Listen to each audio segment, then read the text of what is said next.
and welcome. I'm Thomas Porteous and you're watching the Newsroom, and it has been an eventful day today here in New Delhi with, of course, the monumental signing of the EU-India trade deal. European Commission Chief Ursula von der Leyen is in the capital of India today, along with further European officials such as Antonio Costa and Šefčovič. They have just signed a free trade agreement which has taken 2 decades of negotiations to complete. It is set to affect a population of 2 billion people across both India and the 27-nation bloc. So a hugely significant deal today signed in New Delhi. Some calling it the mother of all trade deals. As we've said, 2 decades in the making. Joining me now to discuss this update is Marisha Barv. She's going to give us some updates and some details on this trade deal. Indeed, it is a monumental trade deal that has been struck between India and the EU, that is the European Union. Now, the reason why this is such a huge deal, or why it has also, in the words of Indian Prime Minister Narendra Modi, been said that it's the mother of all deals, is because, like you mentioned, it is 2 decades in the making of this trade deal that has been struck. Now, the reason why this in fact has been at such a high level discussion or is gathering a lot of intel right now is because this deal creates a free trade zone between the 2 billion people accounted for, representing nearly 25% of global GDP, opening up a significant trade opportunity for both India and EU. Now let's talk about the key details of the deal that has been struck. Now the trade value, which is almost 120 billion euros in bilateral trade, which was accounted for in the year 2024. Now EU's imports from India will be accounted for around 70 billion euros, while EU's export to India will be accounted for 49 billion euros. Now the tariff reductions have been rather noteworthy with regards to this deal, where EU will eliminate tariffs on 95.5% of Indian goods by value. India will reduce tariff on 97.5% of the EU goods. Now, the key sectors that are being affected or that are going to be benefiting by this trade deal are the textile, footwear, gems, jewelry, car, machineries and chemical sectors. But also the automobile tariff, where EU car imports to India, where tariff will be dropped down from 110% to 10% in 5 years. Other aspects such as the wine and spirits tariff will drop from 150 to 75% and eventually further drop down to 20%. Obviously, they see a shift of tariff accounting for industrial goods, where tariff on machineries and chemicals will mostly be eliminated. That is being nullified. Now the service and mobility as such, where India gains easier access for IT, healthcare and education professionals to work in the EU.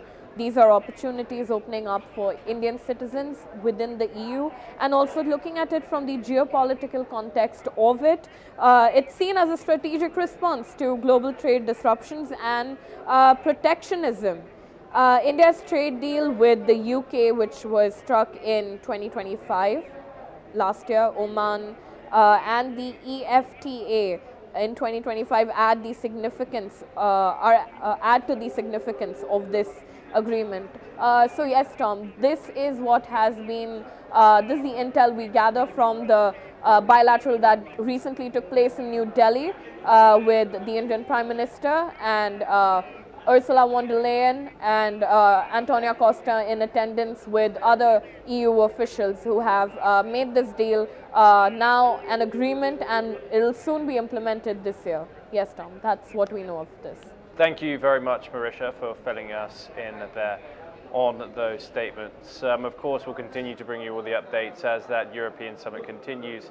But we now move on and over to the United States, and there has, of course, been an ongoing situation in the Minnesota city of Minneapolis, where 2 people have been killed, sparking protests across the city, a protest-sensitive city.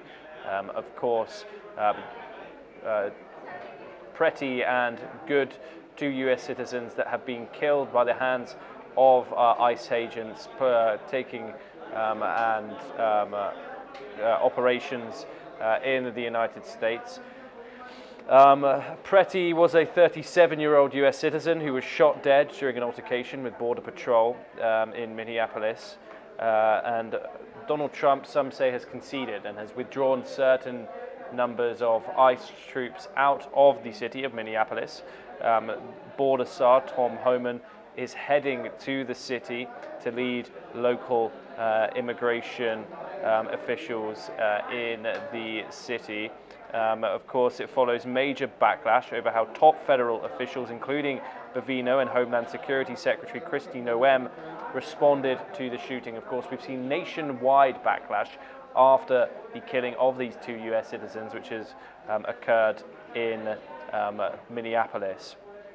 A new update: a federal judge has ordered acting ICE Director Todd Lyons to appear in court on Friday to explain why an immigration detainee has not had a bond hearing in the court-ordered time frame. This comes as Border Patrol Chief Gregory Bovino said, and some of his agents will leave Minneapolis following the fatal shooting on Sunday.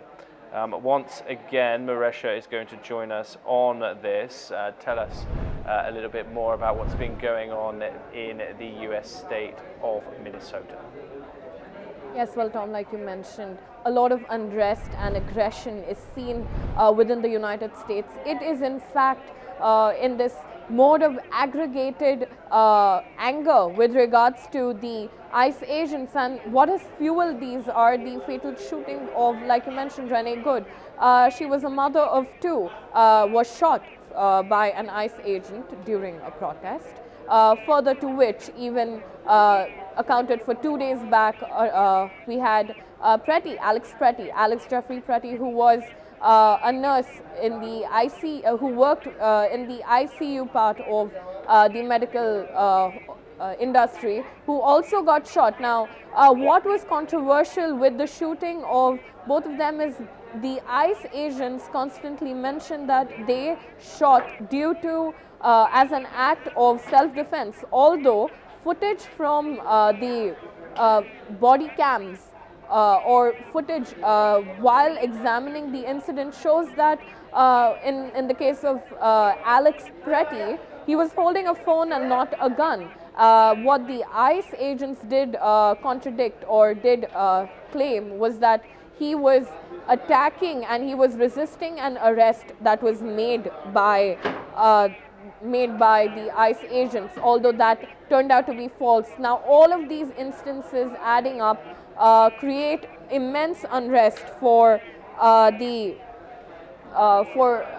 U.S. administration, in fact, and Trump's deployment of ICE agents within Minneapolis, Minnesota. But now, like you mentioned, you see that the agents are now being asked to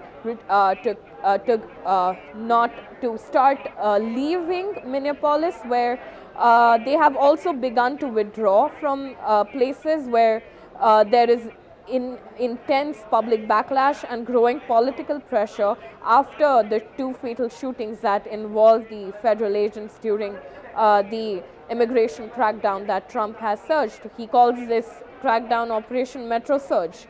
Now, the initial departure of the ICE agents was announced by Jacob Frey, and they are to begin to leave, and they have already started withdrawing as of 27 January 2026.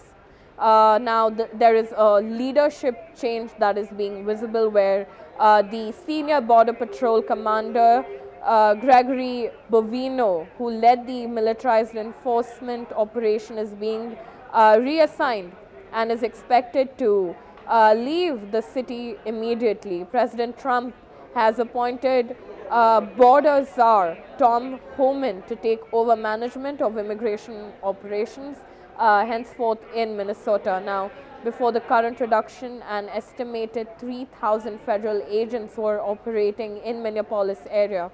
The administration indicated that the CBP agents won't be needed, as I quote, if local officials comply with certain anti-immigration measures. Now, all of this, of course, brings into a lot of legal pressure, where a federal judge has ordered the acting director of ICE, Todd Lyons, to appear in court on Friday, that is January the 30th, that's upcoming this week, to explain why the agency should not be held in contempt of failing to hold required bond hearings for detained immigrants. So this is what we are picking up from the latest of the ICE agents and their withdrawal from Minnesota, and we do hope that the unrest and public backlash does calm down in the coming few days, and the further legal proceedings do happen in an orderly manner in the USA. Thank you very much, Maresha, for giving us that insight. We move on now to a related development, where an unexpected development, and U.S. immigration officials have said, U.S. officials have said that they're going to be present at the Winter Olympics in Italy. U.S. immigration and customs enforcement agents will play a security support role at the 2026 Milan Cortina Winter Olympics, but not in immigration enforcement. The deployment is stirring considerable controversy in Italy, where mayors, among others, have raised concerns about the presence of ICE agents in the city. And Italian officials have given mixed signals. ICE will reportedly support US diplomatic security cadres and not operate on Italian streets.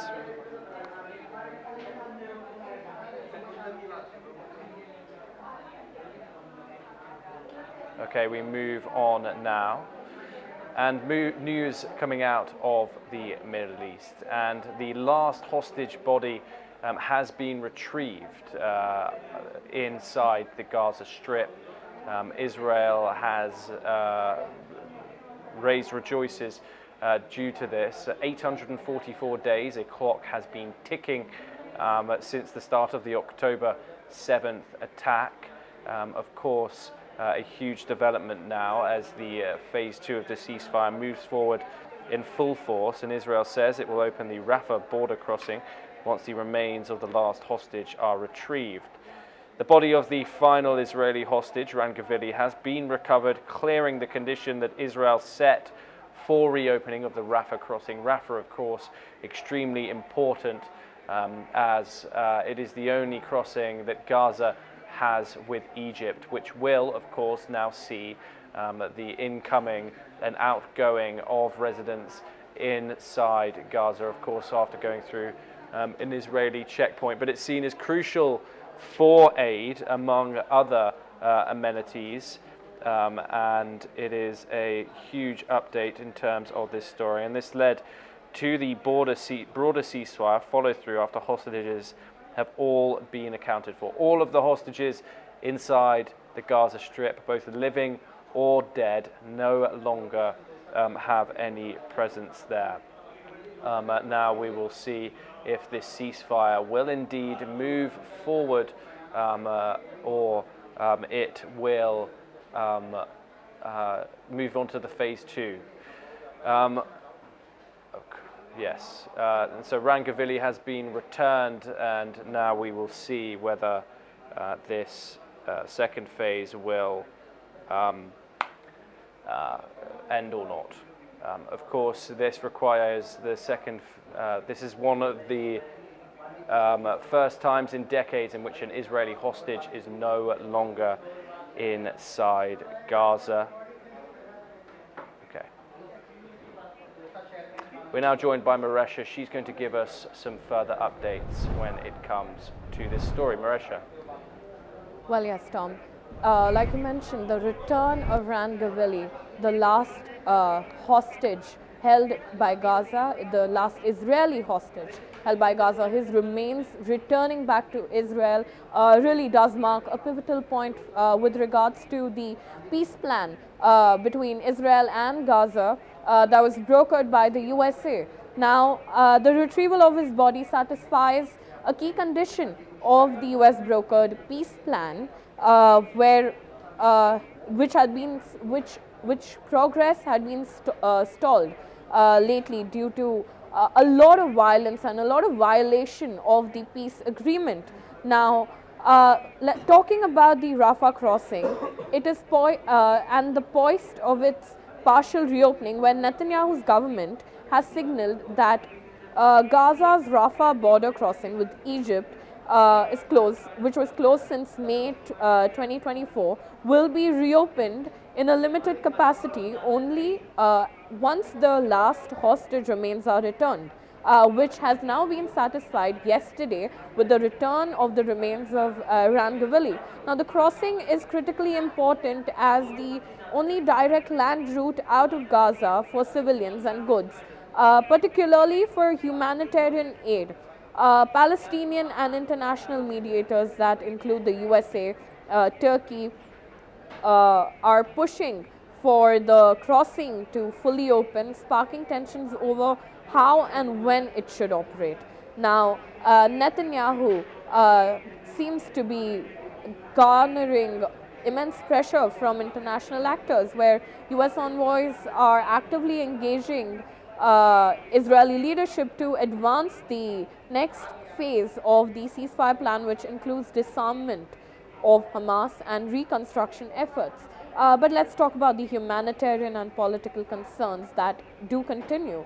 Now, even as political steps advance, damage and humanitarian needs in Gaza still remain acute, with limited aid reaching the other side. Limited crossings may not be enough to meet massive aid requirements. Now, analysts and local voices express worry that Rafah's limited opening, potentially only for people, not cargo, could disadvantage Palestinians and favor a one-way movement.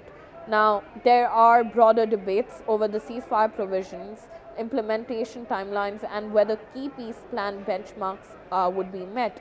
But yes, even though this is a step forward, there is still continued violence and the fragility of the ceasefire plan being violated.